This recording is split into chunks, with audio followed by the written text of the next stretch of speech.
je suis Mélanie Delclos, je suis issue de la promo IAC dès 2013, en spécialisation EJF. J'ai également été trésorière de l'IAC Network mandat 2011-2012 et donc je suis actuellement avocate fiscaliste spécialisée en fiscalité patrimoniale. La compétence de base, c'est la technique, surtout en matière de fiscalité. Être un bon technicien, c'est un prérequis. Il faut sans cesse avoir cette volonté de se poser des questions et il faut avoir surtout l'envie de se confronter à de nouvelles problématiques. Le droit, c'est le vent, mais la fiscalité l'est encore plus. Donc, la technique, c'est la base. Mais ce qui fera de quelqu'un un bon avocat, à mon sens en tout cas, c'est vraiment sa capacité à accompagner son client, à se poser les questions que va se poser son client et avoir la capacité de parler de tout avec lui.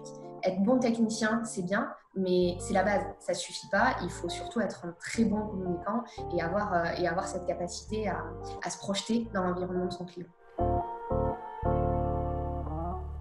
Mais moi, l'IAC, dans mon choix de carrière, c'est certain, puisque j'ai découvert la fiscalité à l'IAC. J'étais partie sur un parcours EAC, moi, au départ. Donc, j'étais partie sur la compta. Bon, c'est pas forcément trop éloigné de la fiscalité, mais quand même.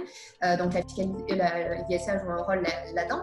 Mais l'IAC a surtout joué un rôle dans le côté acquisition des aspects pratiques. Moi, pour faire le métier que je fais aujourd'hui, j'ai dû effectuer une passerelle, j'ai dû continuer mes études en université. Et ce qui m'a énormément interpellée quand je suis arrivée en université, c'est la capacité, le manque de capacité la plupart du temps dont faisaient preuve les étudiants à se placer dans une position pratique, alors qu'à l'IAC, c'est tout ce qu'on nous apprend. Et donc, on nous met vraiment en main, on nous donne les outils dont on a besoin pour aborder le milieu professionnel, et je pense quel que soit le domaine d'ailleurs. Évidemment, puisque j'ai été trésorière de l'IAC Network, je ne sais pas quels sont aujourd'hui les modes de fonctionnement de l'association, mais à l'époque, on était quand même en relative autonomie, en tout cas.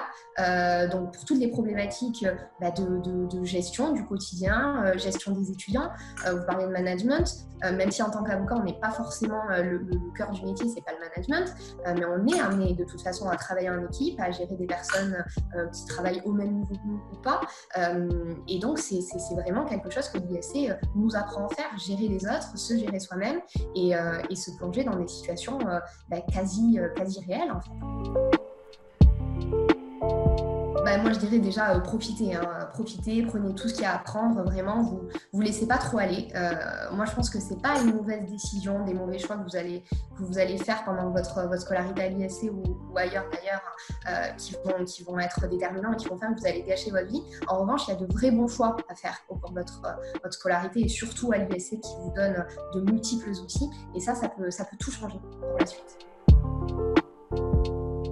Ouais, moi j'aime beaucoup une citation qui dit « Va aussi loin que le destin et la chance te permettent d'aller ».